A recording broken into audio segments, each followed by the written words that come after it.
Hace varios años, cuando recién empezaba a predicar por el mundo, recuerdo que tenía que ir a una conferencia en Puerto Rico con escala en Miami. Salía de Argentina, hacía escala en Miami y viajaba a la Isla del Encanto. Cuando llegué a Florida, fui hasta la banda de equipaje y sin querer tomé una maleta equivocada.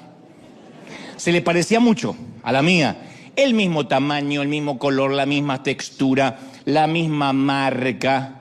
Muy parecida. La tomé del carrusel y me apresuré a tomar la conexión. Pero mientras corría a la siguiente puerta de embarque, siento que el peso es diferente. Miro la etiqueta y me percaté que no era mi maleta. Entonces, para quitarme toda duda, paro ahí, la abro y me di cuenta que la mayoría del contenido era ropa femenina. Calzones, brasieres. Así que solo tenía dos opciones. Ponerme la ropa femenina y dar mi conferencia igual en Puerto Rico, lo que hubiese sido todo un suceso, un escándalo, o regresar y rastrear mi maleta original. Así que regresé, pero perdí la conexión. Y como era un orador novato, recién estaba empezando, un muchachito, al no poder recuperar rápido mi maleta original, suspendí mi viaje a Puerto Rico, suspendí el viaje ahí. Hablé con los anfitriones, les dije, no puedo llegar. Me dijeron, vente, que te compramos ropa igual, pero yo estaba muy aferrado a mis cosas. Tenía inclusive la Biblia. En ese entonces yo no tenía la destreza que tengo hoy para viajar, que todo lo llevo conmigo. Nadie me pierde nunca más nada. Gracias a los chicos de Avianca yo aprendí que todo va conmigo, todo. Calzones, ropa de aseo, Biblia, todo. Pero en aquel entonces no, yo despachaba todo. Pasé la noche en el aeropuerto de Miami y al día siguiente me regresé frustrado a mi Argentina. No, lo de Avianca es una broma, porque después me llama la gente de Avianca. El otro día puse algo y me llamó toda la gente de Avianca que sacara lo que había puesto. No, por decir una marca, pude haber dicho otra cosa, pero era Avianca. Así que nadie quiere viajar con una maleta ajena. Nadie, es espantoso.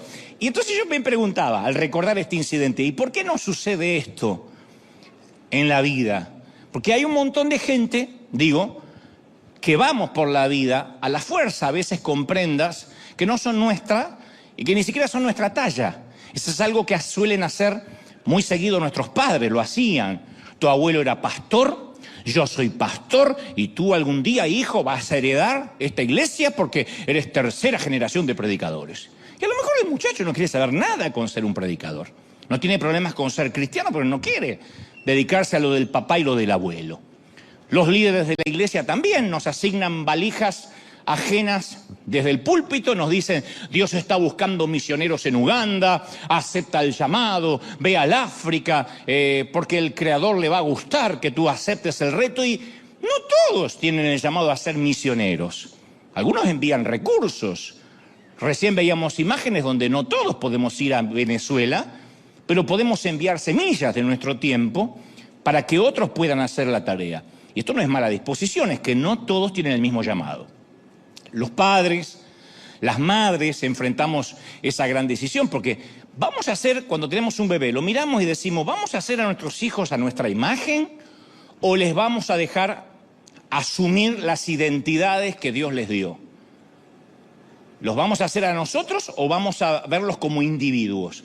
Porque como padres aceleramos o retardamos, liberamos o reprimimos los dones de nuestra descendencia. Es nuestra responsabilidad. Nuestros hijos van a pasar una gran parte de su vida beneficiándose, agradecidos o recuperándose de nuestra mala influencia. Pero nosotros tenemos ascendencia sobre ellos. Proverbios 22:6 dice, instruye al niño en su camino y cuando sea viejo o cuando sea grande no se apartará de él. Y uno tiene que tener cuidado cómo interpreta este versículo, porque esto no significa si lo llevo a la iglesia obligado, si lo obligo a leer la Biblia, tal vez en algún momento se rebele, pero tarde o temprano la semilla quedó y va a volver. No significa eso. El proverbio no hace tal promesa. El proverbio dice que la salvación le corresponde a Dios. ¿Qué podemos hacer los padres? Preparar el terreno, plantar la semilla, pero quien da el crecimiento es el Señor. Entonces, ¿podemos mostrarles el camino? Sí. ¿Obligarlos? No, no se puede. Cuando es chiquito, sí, van con nosotros y se acabó. Después hay una edad que uno no puede a los golpes traerlos a la iglesia. Entonces, ¿qué enseña este pasaje a los padres? Significa ver cada hijo como un libro, pero no para escribirlo, sino para leerlo. Los recién nacidos vienen con un disco duro preprogramado, ya viene escrito. La frase griega que traducimos como instruye, en el versículo instruye al niño, desciende de la misma raíz griega que dice despierta la sed. O sea, para instruir a un niño en su camino tenemos que ponernos a tono con sus características inherentes, con sus rasgos congénitos, y entonces ese es su camino. El Salmo 7:12 dice, Dios afilará su espada y tiene ya preparado su arco, lo ha tensado. O sea, el arquero tiende su arma, lo tensa, hace puntería sobre el blanco, y en el momento que nuestro hijo nace, Dios ya hizo lo mismo, nos lo da tensado, apuntado hacia alguna parte, a cierta dirección. Entonces Dios nos permite criar a un arco que ya está tensado hasta el día en que como padres tenemos que dejar soltar la saeta, decirle, bueno, ahora hay que dejarlo volar. Yo sé que hay mamis acá que dicen, no, ¿cómo lo voy a dejar si tiene apenas 45 años? ¿Qué sabe de la vida? Pero ese es otro problema aparte. Eso es un tema de Edipo, nada tiene que ver con no soltar. Instruye al niño en su camino. ¿Qué camino? El camino en conformidad con su don. Instruye al niño en su camino, no dice necesariamente en el camino de Dios, aunque eso es inherente. En el camino por el cual él ya nace. O sea, uno tiene que leer el itinerario que Dios diseñó para cada hijo. No podemos ver a nuestros hijos como una página en blanco para escribir, no, que espera nuestra pluma, que va a hacer lo que yo quiera. No, es algo que ya viene escrito y que uno como padre tiene que estudiar. Entonces en cada hijo Dios deposita una visión, un propósito, un destino, y cuando llega a nuestros brazos hay una inclinación. Ese niño, aunque sea chiquitito, tiene un conjunto de características ya establecidas. Desde el vientre de nuestra madre Dios nos forma. Esa inclinación ya está fijada, ya está determinada. Antes de que el niño sea entregado a nuestro cuidado, dice la palabra que Él ya eligió qué íbamos a hacer, cuál era nuestro propósito. O sea, no es un pedazo de barro maleable, voluble. Él ya ha sido establecido. Cada hijo ha sido establecido, ha sido inclinado hacia algo, y los padres que nos propongamos instruir correctamente al chiquito o a la chiquita, vamos a descubrir esa inclinación. ¿En qué es bueno? ¿Qué es lo que le gusta? Entonces Dios, a mí me fascina saber que Dios nos diseñó por anticipado. A mí me resolvió muchos temas de culpa, porque yo empecé mucho tiempo que yo había nacido fallado. Porque algún cablecito se me soltó. Entonces cuando me descubren el síndrome de Asperger, yo digo, yo tengo un leve autismo o un autismo de alto funcionamiento. Y yo pensé siempre que eso era una incapacidad, algo como que a Dios dice, hoy estaba mirando para otro lado justo. Cuando él nacía, Saddam Hussein también estaba creciendo y miraba para el otro lado y se me escapó. Después dije, no, hay una razón. Dios prefigura nuestros puntos fuertes y nuestros puntos débiles. Y a nuestros hijos les coloca una trayectoria.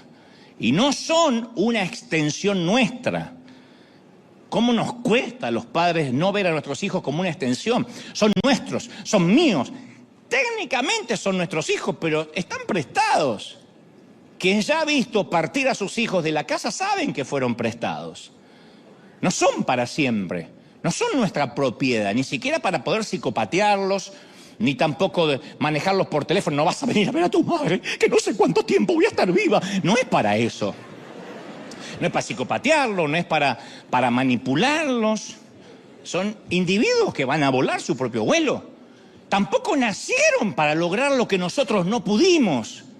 Frase que parece muy noble. Mi hijo, mi hija va a hacer lo que yo no pude.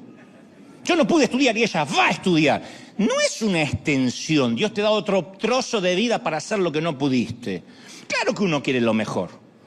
Pero Dios nos entregó a nosotros un proyecto investigativo que tenemos que realizar por 18, 20 años a lo máximo. Un proyecto investigativo, ¿para dónde va? No es que va a terminar lo que nosotros no pudimos. Yo me casé joven, voy a hacer que se case vieja. Yo me quedé embarazada a los 18, esta que no se embaraza hasta los 50. No va a pasar eso. Vieron que los padres decimos eso. ¿Cómo te vas a poner de novia a los 23 años? Pero si vos te casaste, mamá, a los 17. Eran otros tiempos. A los 17 eras una mocosa también. En el año 40, pero eres una mocosa. No, antes éramos más maduros. No éramos más maduros, era igual, es lo mismo. Pero las tendencias en la infancia prefiguran las capacidades de adulto. Y nosotros tenemos como padres que leerlas, descubrirlas, afirmarlas, discernirlas, estimularlas. Fíjate en José, 17 años ya interpretaba sueños y ya se perfilaba como un líder. Ya adulto interpreta los sueños del faraón y es el líder de la nación egipcia. David, el joven David, el pastorcito, tenía 2 puntos fuertes desde el nacimiento, desde que era muchacho y por primera vez hace su incursión en las escrituras. ¿Qué tenía? Sabía pelear y hacer música. Mató un león, a un oso por defender las ovejas y tocaba el arpa. ¿Cuáles fueron las 2 actividades que dominaron su vida de adulto? La guerra y la música. Cantamos sus salmos hasta hoy y era David el guerrero. Jesús incluso mostró sus inclinaciones desde su infancia. ¿Dónde encontraron José y María al chiquito perdido, extraviado de 12 años? José el carpintero no lo encontró entre carpinteros. Estaba entre los maestros de la fe, entre los intérpretes de la Torá. Y Jesús le dice, ¿por qué me buscabais? ¿No sabías que en los negocios de mi padre me es necesario estar? Parece que dijera, pero ¿vieron mi inclinación? Pa, ma, viví bajo el techo de ustedes 12 años. ¿De verdad no conocen todavía mi corazón? En 12 años, ¿qué creen? ¿Que me voy a escapar a la carpintería? Entonces, la pregunta es, ¿conocemos el corazón de nuestros hijos? ¿Los conocemos de verdad? No solo si son buena gente, que no me cabe la menor duda. Si conocemos para qué fueron tensados, apuntados. ¿Pueden las inclinaciones tempranas servir como bosquejos originales del retrato final adulto? Y sí, hagamos memoria. Hay algo que permanece de nuestra infancia todavía, sea que nos dediquemos a eso o no, que todavía permanece, se llama la esencia. Otro ejemplo, Moisés, el príncipe de Egipto. Asimiló de chiquitito las costumbres de la corte, no era un ignorante, no era un neófito. Estudió a la sombra de los mejores astrónomos, matemáticos, los mejores juristas del mundo conocido de la época. 1500 años después, aún se lo recordaba por haber crecido con toda la sabiduría de los egipcios y poderoso en sus palabras y obras, dice Hechos 7:22. O sea, era un tipo culto, preparado, capacitado, con una dialéctica exquisita. Avanzamos casi 2 milenios y nos encontramos con Pablo, que estudió con los mejores maestros de Jerusalén.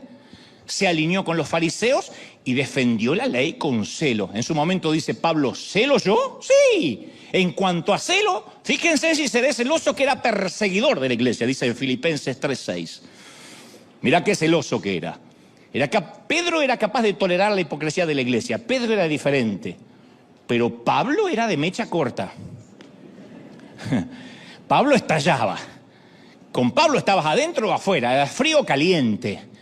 Y Dios lo empaquetó así, desde que era Saulo, lo empaquetó para su propósito. Y en cuanto a nuestros hijos, Dios nos entregó un libro, insisto, sin leer, una isla sin explorar, y dice, te voy a dar el privilegio de casi por 2 décadas estudiarlo. Y mira sus tendencias infantiles, porque estoy seguro que van a predecir las habilidades adultas para lo cual yo lo llamé. Mira, por las venas de mi padre corría aserrín de madera. Él no tenía sangre. Una vez se abrió y le salió aserrín. No tenía sangre. Y mi papá, aunque se quejaba, amaba construir muebles, era un ebanista, que es una suerte de carpintero especializado. Construía sillas, mesas, modulares, bayud, etc. Pero Dios le dio un hijo torpe para la carpintería, el menor, este servidor que están viendo, que no sabía distinguir la diferencia entre un serrucho, un formón o un martillo. Y mi padre trató de enseñarme y yo traté de aprender. Y para ser honesto, traté de aprender algo, trabajé un par de años en la carpintería de papá. Pero más de una vez me quedé dormido lijando una madera, porque a mí la carpintería me anestesiaba. Hacía... y me dormía de parado, como los caballos. Pero los libros me fascinaban. Podía pasar días enteros, veranos enteros. Mi verano ideal era una pila de libros para leer. ¿Qué hace un carpintero con un hijo que adora leer y escribir? Bueno, dejarlos por las tardes, al regreso de la carpintería, porque acá no quiero vagos, decía el viejo, al regreso de la carpintería, que enviara sus dibujos por correo a distintas editoriales. Mi padre era muy limitado académicamente, pero nunca lo escuché decirme, vas a morir siendo carpintero. Él dijo, si podés ser algo más, es mejor que andar cortándote los dedos como tu padre. Tal vez comprendió mi inclinación, o tal vez no quería que me muriera de hambre, pero de ningún modo me ignoró. Él supo a su forma instruir a su hijo en su camino. Dijo, este me salió raro, que era como se decía antes. Antes no existía la palabra extrovertido, introvertido, bipolar. Me salió uno raro. Es como que la psicología no tenía palabras para definirlo. Y no, salió como el abuelo, como el padre. Era así. Entonces, Dios nos encarga a los padres que escribamos un manuscrito, que digamos, Señor, quiero que me enseñes a ver para dónde va mi hijo. Y ese manuscrito no es el guión de nuestro hijo, es nuestro guión. ¿Cómo vamos a reaccionar para lo cual él ya fue creado? O sea, el mayor regalo que podemos hacerle a nuestros hijos no es darle nuestras propias riquezas, sino hacerles descubrir las propias. Por eso insisto, no hay nada más frustrante que el hecho que te obliguen a vivir con maletas ajenas. Así sea el equipaje de nuestros propios padres. Y a veces los padres nos frustramos porque no quieren ser como nosotros, porque no quieren seguir nuestra carrera. Pero le damos una maleta que no es la nuestra, y anda nuestro hijo con un brasier o con tacos altos y era la maleta de mamá, no era la maleta de él. Dicen las estadísticas que de cada 10 personas que trabajan, 7 no son felices con lo que le toca hacer. 7 es una epidemia, es una estadística alarmante. De cada 10, 7 no le gusta el trabajo que está haciendo. Por eso la gente tiene tan mal humor en el tránsito. A la hora pico no hay gente cantando canciones, ni llorar y llorar. No va la gente así. Porque vienen locos de un trabajo que no les gusta o van a un trabajo que no les gusta. El 70% de la gente aborrece los lunes. Sueña con los viernes. No me diga que son ustedes. Se arrastra toda la semana para llegar al sábado. La mayor parte de los suicidios, hablando en serio, ocurre los domingos por la noche. Los domingos por la noche es el más alto índice de suicidio, porque la gente, al ver la cercanía del lunes con un examen, la universidad, la facultad, el trabajo, la oficina, el cubículo, la ratonera donde tiene que ir a trabajar, se deprime y se quita la vida. La mayoría de los infartos masivos, los infartos cardíacos, las arritmias, ocurren los lunes a la mañana. Es increíble. Hay un estudio que dice que el no estar feliz en lo que uno hace, laboralmente, afecta más la salud que un divorcio, que un luto. Los padecimientos de salud, los más importantes, son por problemas laborales. Más que cualquier otro causante de estrés es estar haciendo algo para lo cual no naciste, ponerte ropa que no es tu maleta. Yo sé que están pensando, ¿y quién puede darse el lujo de hacer lo que le gusta? Vamos a llegar ahí. Pero las ciudades están repletas de personas que viven para trabajar. Como cuando uno llega a este país y descubre a tantos hispanos que viven para pagar.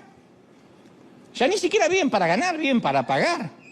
Porque están metidos en tantos créditos, en tantas deudas, que todo lo que les resta de vida tienen que trabajar todo el día para pagar una casa que está vacía todo el día, está desocupada, porque los dueños están trabajando.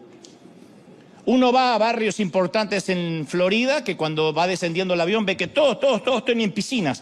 Todas las piscinas, como te dije una vez, están vacías. Porque la gente, dueña de las piscinas, de las albercas, están trabajando para pagarlas. Y casi nunca tienen tiempo de meterse. Las parrillas, los lugares para hacer asado están herrumbrados, llenos de polvo, de telas de araña, porque tienen que trabajar para pagar un estilo de vida que en realidad no pueden tener todavía. Y eso te causa un estrés espantoso. Entonces nos olvidamos que nuestro diseño, para lo cual nacimos, define nuestro destino. Pablo le dice a los filipenses en Filipenses 2:13, Dios es el que produce el querer como el hacer, por su buena voluntad. O sea, Dios no solo te va a dar para hacer cosas, sino el deseo de hacer esas cosas. El deseo nunca se va. Camina junto con nuestra capacidad. Siempre lo que deseamos, lo que nosotros creemos que somos buenos, va a la par de nuestra capacidad, de los talentos. Yo no voy a desear ser un piloto de la NASA o un astronauta si no tengo la capacidad para hacerlo. Eso se llama flatulencia mental. Para decirlo de un modo fino, ¿no? Hay otra manera de decir que no te la voy a decir porque queda feo. Pero eso se llama pensar un concepto de ti mismo que no te corresponde. Pero generalmente nuestros deseos van conjunto con lo que sabemos. Porque salimos del vientre de nuestra mamá con un equipamiento singular. David lo dice de la siguiente manera en el Salmo 139. Dice, mis huesos no te fueron desconocidos. Cuando yo en lo recóndito fui formado, está hablando del vientre de la mamá, allí, cuando en lo más profundo de la tierra era yo entretejido. Tus ojos vieron mi cuerpo en gestación. O sea que antes que existieran las ecografías, Dios ya veía cómo nos íbamos formando en el útero. Todo ya estaba escrito en tu libro, dice David.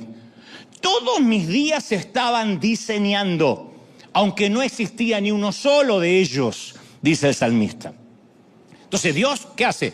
Nos entreteje en esa cámara oculta llamado vientre. Y el maestro de los tejedores va allí, selecciona los hilos de nuestro temperamento, la textura de nuestro carácter, el estambre de nuestra personalidad.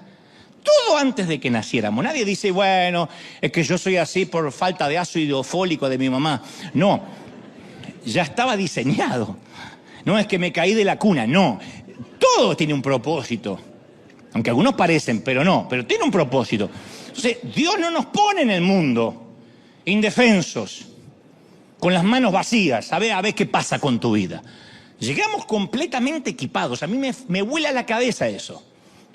Somos más que una confluencia de cromosomas heredados o traumas de la niñez. Ahora, yo no te estoy diciendo que salimos del vientre con una carrera tatuada en el pecho. Yo no nací, le dijeron a mi mamá, mamá, le acaba de nacer un bebé hablador. No fue así.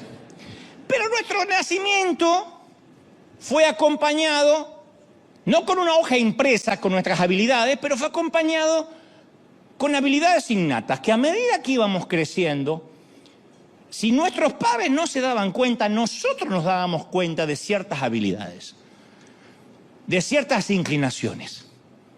Y eso viene de Dios, eso viene desde el vientre. Dice la palabra, porque somos hechura suya, creados en Cristo Jesús para buenas obras, las cuales preparó de antemano. No somos un plan B, de antemano, dice Efesios 2:10, para que anduviésemos en ellas.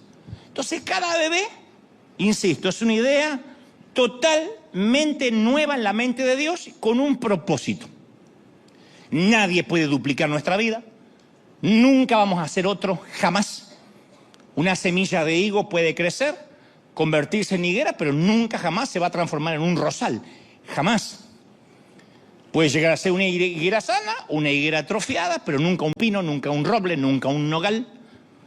Es higuera. Dios nunca nos creó para ser otra persona. ¿Y cómo nos cuesta esto, A uno le lleva años ser quien uno es. Todavía yo no me siento que soy todo lo que Dios destinó para mí. Pero uno va llenándose de influencias externas, imitando a aquel, a ver si se parece al otro. Pero Él diseñó nuestro temperamento, nuestros dones, nuestras pasiones, nuestros deseos. Nuestra singularidad es producto de Dios. Y a veces uno ve con horror en las noticias cómo existe gente que se opera, se deforma la cara para parecerse a Michael Jackson. Quiero tener la cara de Michael Jackson. No, lo que quiere es tener la plata de Michael Jackson y nunca la va a tener. Pero por lo menos se conforma con la cara. Hay uno que se operó, no sé si en Asia, para parecerse a Ken, al muñeco Ken. Hay una que se opera para parecerse a una Barbie, se sacó todas las costillas de acá para tener cintura. O sea, uno dice, ¿de verdad? ¿Quién quiere parecerse a un muñeco? A Buzz Lightyear se parece, no a Ken, algunos. Pero ¿quién quiere parecerse a un muñeco? Pero solo podemos ser nosotros. Si yo no logro ser yo, tengo solo una oportunidad para brillar. Si no logro ser yo, el mundo se lo habrá perdido. Nadie es como yo, nadie es como ustedes, nadie es como tú, nadie. Y Dios implanta nuestras pasiones. Mirá cómo Dios describió a un tal Bezalel, que no es muy conocido. En realidad no es Bezalel, es Bezalel, que no es muy conocido, pero era un constructor del templo en los tiempos de Salomón. Dice, lo he llenado del Espíritu de Dios. Dios habla de él, dice, este es su currículum, su hoja de vida. Lo he llenado del Espíritu de Dios con inteligencia, en ciencia, en todo arte, para inventar diseños, para trabajar en oro, para trabajar en plata, en oro, en bronce, en todo artificio de piedras engastadas y un artificio de madera, para trabajar en toda clase de labor. Eso está en Éxodo 31:3. La hoja de vida de un diseñador que llega a construir el templo. Y a mí me fascina esto, lo he llenado para inventar, para trabajar. Una vez se dice, yo nací creativo, como que eso vino del diablo de alguna parte. Eso viene de Dios. Hay gente que no para de crear, de gestar, que está hasta las 2, 3 de la mañana pensando ideas, y eso es algo que regala Dios para un diseño gráfico, para pintar, para dibujar, para crear desde la nada. Y el pensamiento secular no acepta eso. No logra asimilarlo del todo. Porque la sociedad actual no ve al autor detrás del libro, no. Le cuesta ver al arquitecto detrás del edificio, al propósito detrás de la vida. Nos dicen, no, tú puedes hacer lo que quieras ser.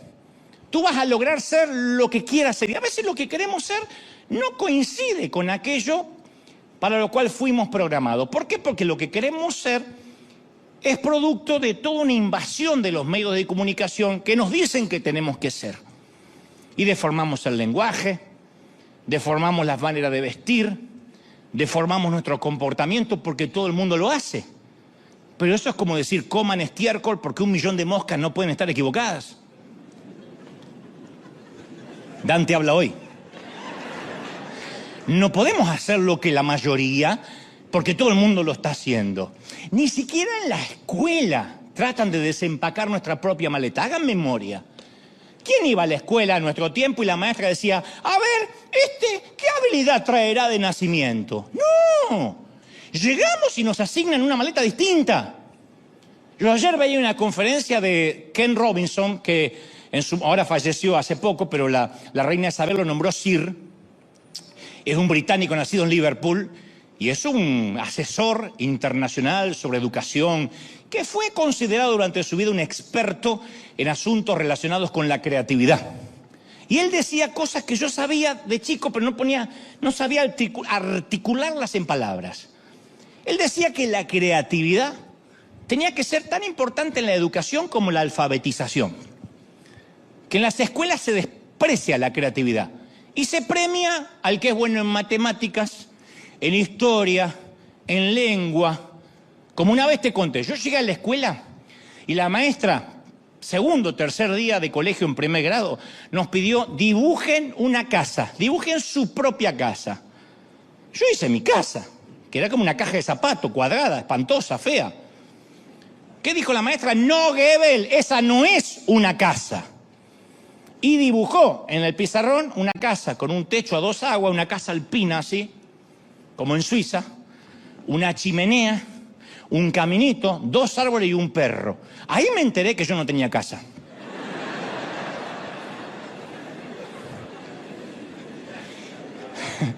Y si dibujaba una casa diferente, me decía que le hiciera de nuevo hasta que se parezca a la casa que la maestra esta había hecho en el pizarrón.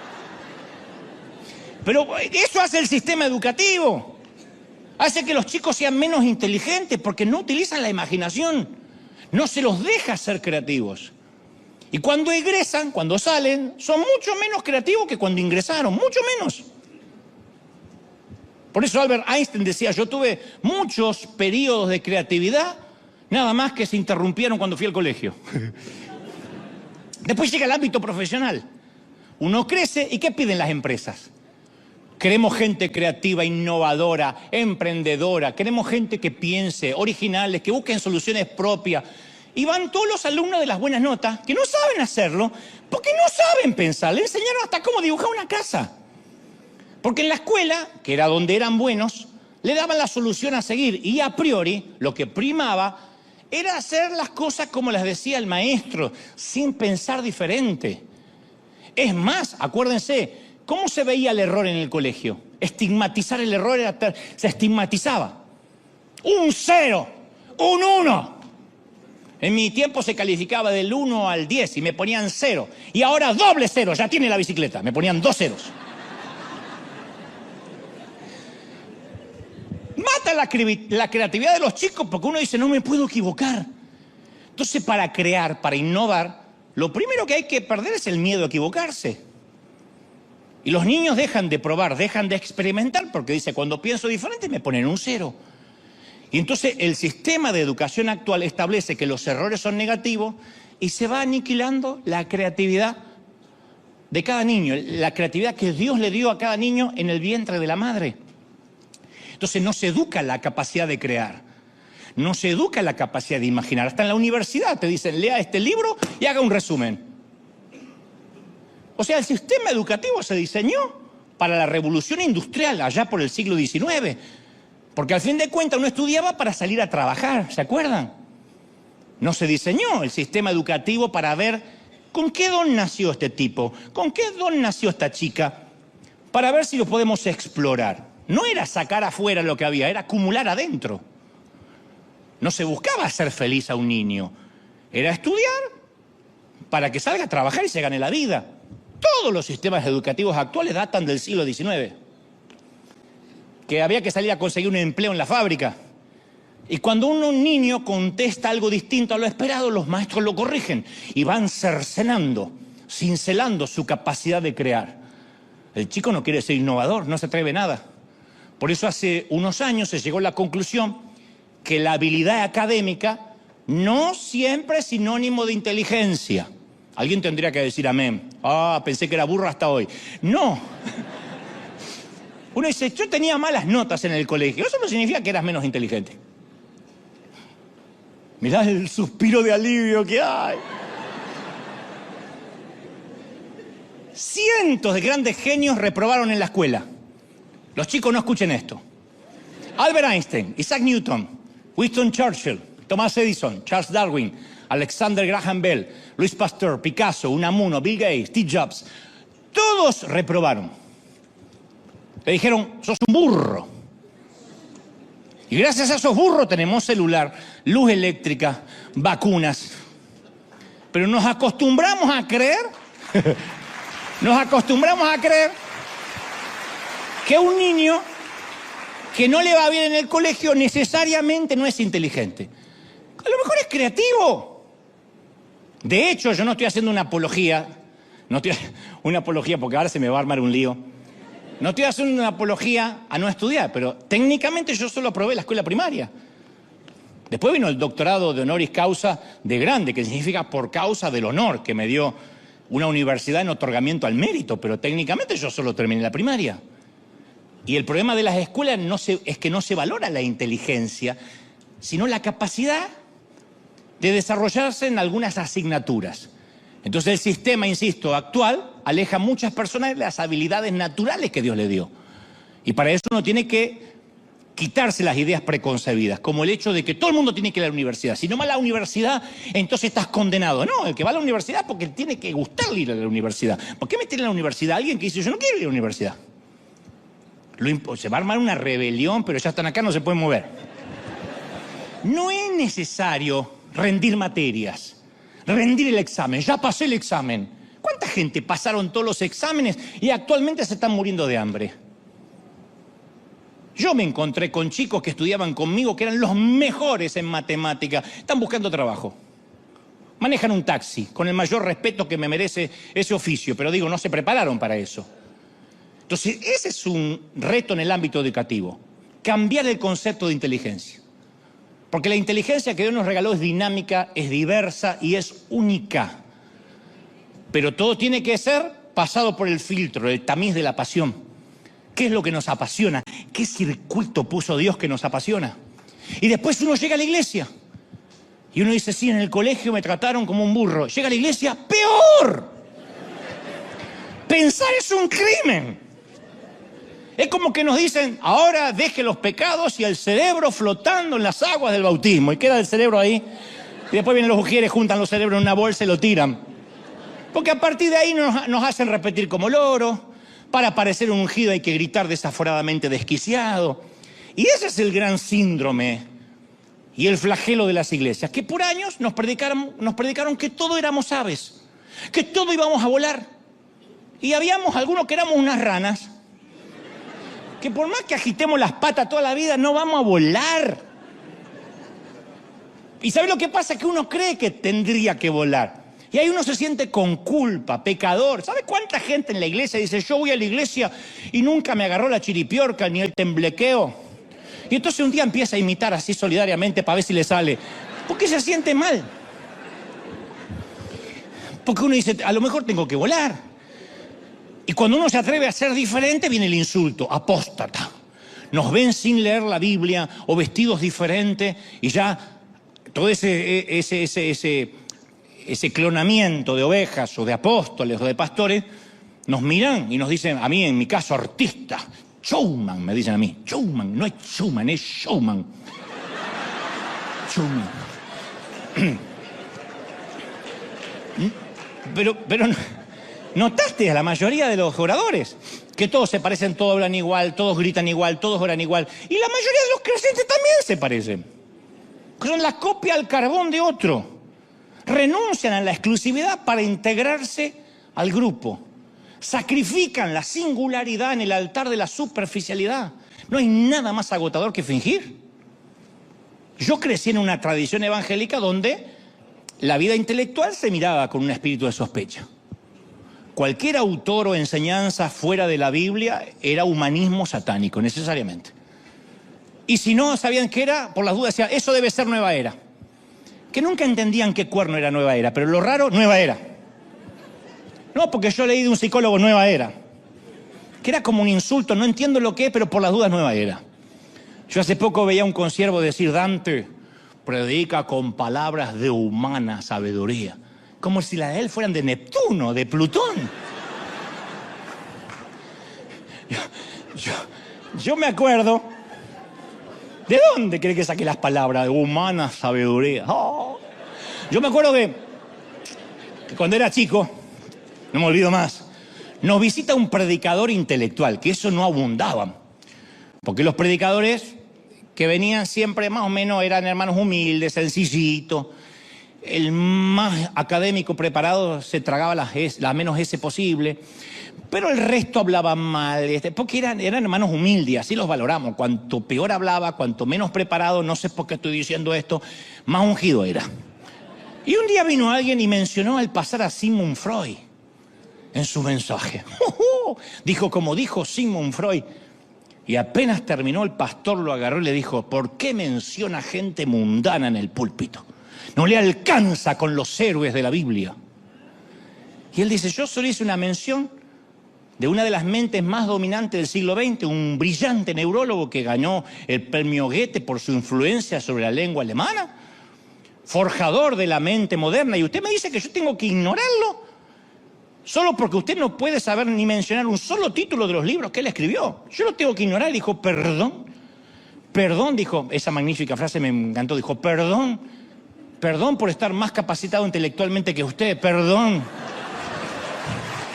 Perdone que no sea ignorante, dijo. No soy menos ungido por eso, pero a veces tenemos miedo de saber más. O de ser creativos porque creemos que va a atentar contra nuestra fe. Lo que pasa es que desde el hogar nos dijeron, vas a hacer la carrera que no pudo terminar tu papá. Vamos al colegio, así se dibujan las casitas, burros. Venimos a la iglesia y dice, así se adora a Dios. No piensen, no cuestionen, no pregunten, acéptelo por fe. Entonces, Somos humanos prefabricados. Y Dios no nos dio la maleta de nuestro abuelo, la maleta de nuestro pastor. Nos empacó en forma deliberada, singular, personal, arbitraria. Y cuando vivimos según el equipaje que Dios nos dio, empezamos a vivir con una vida llena de felicidad. Yo he visto a mucha gente que perdió el gozo. En la iglesia, fuera de la iglesia, en un oficio. Hace unos días estaba viajando y la azafata, nunca vi una azafata así. Una cara de limón avinagrado. Pero de verdad, parecía que quería estrellar el avión. ¡Apaga el celular! ¡Abrocha el cinturón! ¡Cállase la boca! Yo ni agua le pedí porque digo, esta vieja me eyecta. O tenía un mal día o estaba en una asignación incorrecta, que es triste. Porque cada uno de nosotros puede hacer algo que solo nosotros podemos hacer, ningún otro puede hacerlo. Gálatas 6:4 dice, cada cual examine su propia conducta. Y si tiene algo de que presumir, que no se compare con nadie. No se puede comparar con nadie. Yo ayer me acordaba la historia de Henry Ford, que en cierta ocasión se le paralizó toda la cadena de montaje que tenía en Michigan, que es donde originalmente estaba Ford. Y los generadores se atascaron y los ingenieros de Ford no daban con la solución. Así que Ford llama a un viejo amigo, Charlie. Llega Charlie, observa los medidores, los cables, ajusta un tornillo y el sistema regresa a la normalidad. Y después Ford a los días recibe una factura de Charlie por $10.001. $10.001. Y la cifra le pareció excesiva a Ford. Y le manda una nota, Charlie, me parecen exagerados $10.001 por solo ajustar un tornillo. Y Charlie le escribió una nueva factura, esta vez detallada. Querido Henry, es cierto, por ajustar un tornillo, $1. Por saber cuál ajustar, 10.000 restantes. Hay tornillos que solo nosotros sabemos ajustar. El gran tema es que podemos pasarnos toda una vida desconociendo la habilidad única que teníamos de saber qué tornillo ajustar. Y Dios es un artesano, un fabricante. Y nos hizo a nosotros, todos luchamos con pecados diferentes, nos relacionamos con Dios de una manera diferente, somos distintos. Hay una famosa fábula en las Escrituras, fábula, muy que le pese a los religiosos, fábula. Ahí está, de hecho se le atribuye a Esopo. Si ustedes buscan en Google van a ver que es fábula de Esopo, no es de Esopo, el gran fabulador, sino que le pertenece a las Escrituras. Mucho antes que los lectores de la Biblia se extasiaran con la parábola del buen samaritano o del hijo pródigo, existió una fábula semiescondida en las Escrituras. El narrador de esta fábula es Jotam, el hijo de Gedeón, uno de los hijos de Gedeón, único sobreviviente de una matanza, de una masacre de 70 hombres, ordenado por su hermano Abimelech, que quería hacerse con el trono, que era un nefasto megalómano, que había asesinado a toda su familia, ahora iba por su hermano Jotam, porque los consideraba peligrosos para sus planes políticos. Un dictador totalitario. Y Jotam no sabe cómo hacer para que Israel cobre valor en contra de su hermano. Y entonces en Jueces 9:8 les cuenta una fábula. Les dice, cierta vez los árboles fueron a elegir rey y le dijeron al olivo, reina sobre nosotros, y el olivo respondió, yo voy a dejar de hacer aceite con tal de tener la honra de Dios y los hombres para ser más grande sobre los árboles. De ninguna manera, seguiré haciendo aceite. Entonces los árboles fueron a la higuera.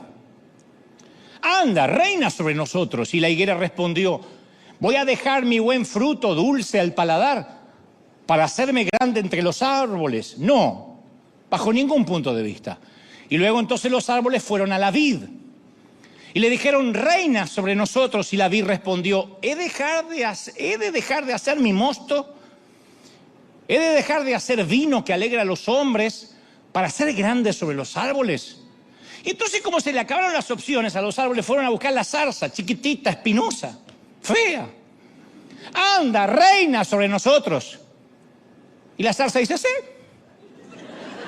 Si en verdad me buscaron, venid, abrigaos bajo mi sombra. Y si no lo hacen, que salga fuego de mi zarza, porque las zarzas solían incendiarse en el desierto por el calor. La zarza que ardía en sí misma no era eso el milagro que sorprendió a Moisés, sino que no se consumía. Las zarzas solían arder, pero se consumían inmediatamente. Y esta zarza dice, sí, pónganse bajo mi sombra, y si no, los voy a devorar hasta los cerros del Líbano. Ya los amenazó de entrada.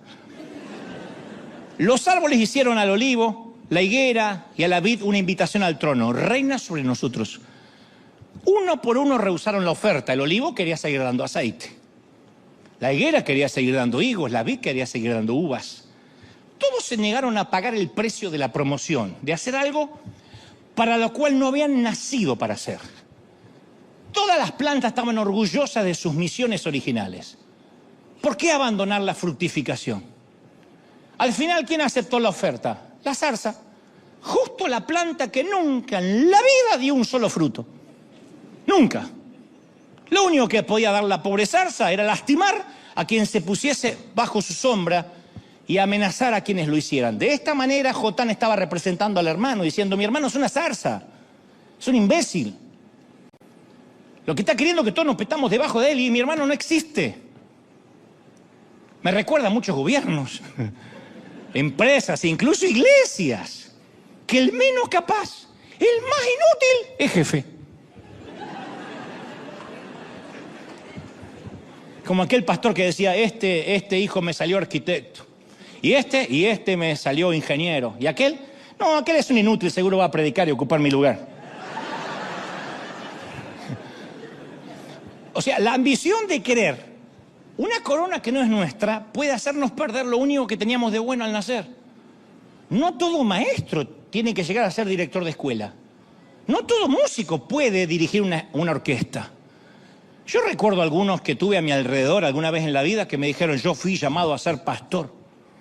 Y hasta la fecha son número uno, pero de una iglesia que nunca creció, o abandonaron el llamado, se cansaron. Como no pudieron crecer, se fueron a otro llamado. Pero como las zarzas sin frutos, amaban ser cabeza de ratón en lugar de ser cola de león. Hay gente que le ama ser cabeza de ratón.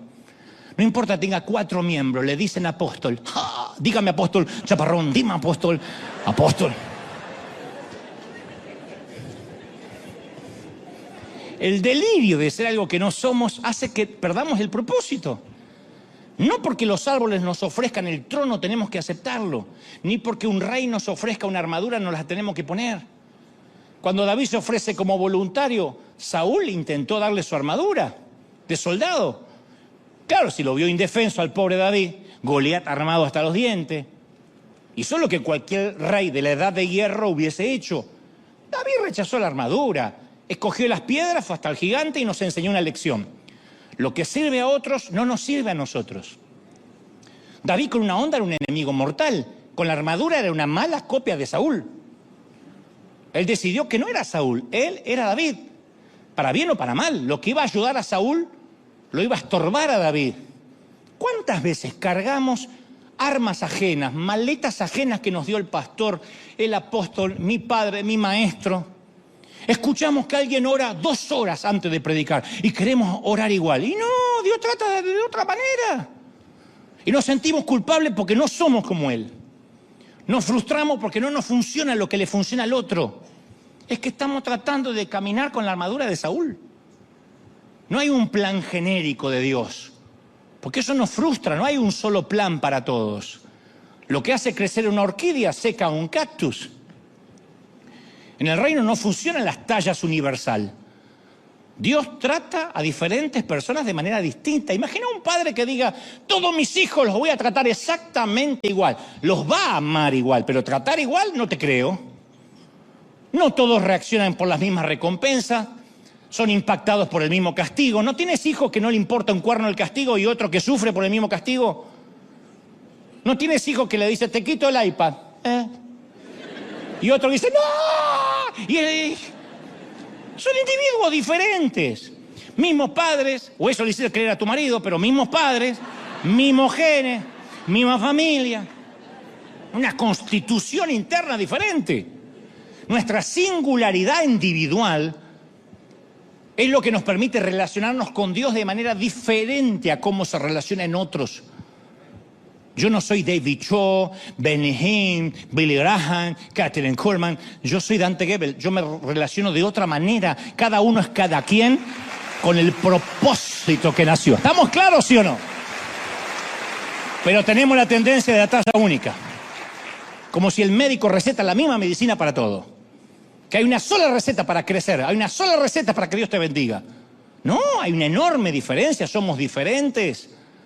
Hay un trato individual, no es lo mismo una diabetes que un sarpullido. Entonces no te pongas la armadura, no te pongas la armadura que te ofrecen. Nuestra singularidad va a definir nuestro camino. Examinar mis dones, mis puntos fuertes, mis puntos débiles, dice la Biblia. Cada uno piense de sí con cordura, Romanos 12:3, con sentido común. La cordura le dice a la higuera, tú vas a dar higos. A los olivos vas a dar aceite, a la vid tú vas a dar uvas. ¿No es mejor ser idóneo con poco que tener mucho con el trabajo equivocado? Mejor es lo poco con el temor de Jehová que el gran tesoro donde hay turbación, dice Proverbios 15:16. Entonces no dejemos que el comezón, por quienes no somos, o el oído por los aplausos, nos descarrile de aquello para lo cual nacimos. Te lo digo por experiencia, yo traté de imitar tanta gente a lo largo de mi vida, a veces hasta tengo vergüenza de recordarlo. Pero el éxito no lo define un mejor salario, un crédito, rendir exámenes. El éxito es descubrir para qué nacimos. Los padres tenemos que dar ese consejo a los hijos. A mí me dijeron, estudia algo que tenga una salida laboral rápida. Y me enviaron 2 años en la escuela técnica. Esa es la secundaria que no pude terminar. Perdí 2 preciosos años de mi vida entre cables, teléfonos y transistores en Siemens. Y después 2 años más en una carpintería. No fue hasta los 19 años que mirando las vías del tren en una estación decidí comprar mi libertad. Y dije, no, aunque me cueste lo que me resta de vida, yo voy a trabajar para que me paguen por aquello que me gusta hacer. Y las esposas, oigan, las esposas deberían aprender este axioma. ¿Quieres un esposo que siempre llegue feliz? Hola, mi amor, qué linda que está. Vamos para el cuarto. Uno así. O un gordo gruñón que llega arrastrado. Y se desplome con una cerveza y diga, me está matando el trabajo. Bueno, pero con eso pagamos el mortgage. Y bueno, pero con el mortgage viene el gordo gruñón. Es así. Es mejor ser feliz con poco que infeliz con mucho. Proverbios 13:7 dice, hay quienes pretenden ser ricos y no tienen nada. Y hay quienes pretenden ser pobres y ya tienen muchas riquezas. Hay muchos piojos resucitados, decía mi papá. Y hay otros que tienen mucha riqueza y no se dan cuenta que las tienen. Te voy a regalar una última historia, antes de irnos. Magnífica, por cierto. Un agricultor empezó a sentirse cansado, hastiado, frustrado, descontento con su granja. Se quejaba que siempre tenía que estar cuidando, cortando los juncos que estaban junto al lago, que estaban en su propiedad. Y entonces él veía que sus caminos se extendían por encima de las colinas, de las laderas, y tenía que siempre ir cuesta arriba, cuesta abajo. En sus pastizales pasían vacas gordas. Qué dolor de cabeza, arrear las vacas, alimentarlas, tener en buen estado las cercas para que no se fueran las vacas. Así que un día dijo, me voy a mudar a un barrio elegante, se acabó. Llamó a un agente de bienes raíces, un agente inmobiliario, le hizo planes para poner la granja en las listas de venta. Y días después su agente le telefonó para que aprobara el anuncio, el aviso que iba a aparecer en el periódico local.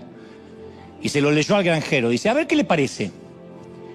Vendo una hermosa granja en un lugar ideal y apacible, tranquilo, sereno, enmarcado por suaves colinas, alfombrado con prados verdes, regado por un cristalino lago de aguas frescas y bendecidos con reses bien cebadas.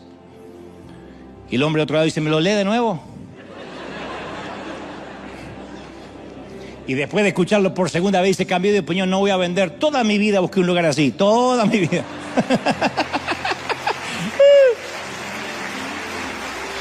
Pero la falta de perspectiva hace que uno pierda su verdadera pasión, ¿no?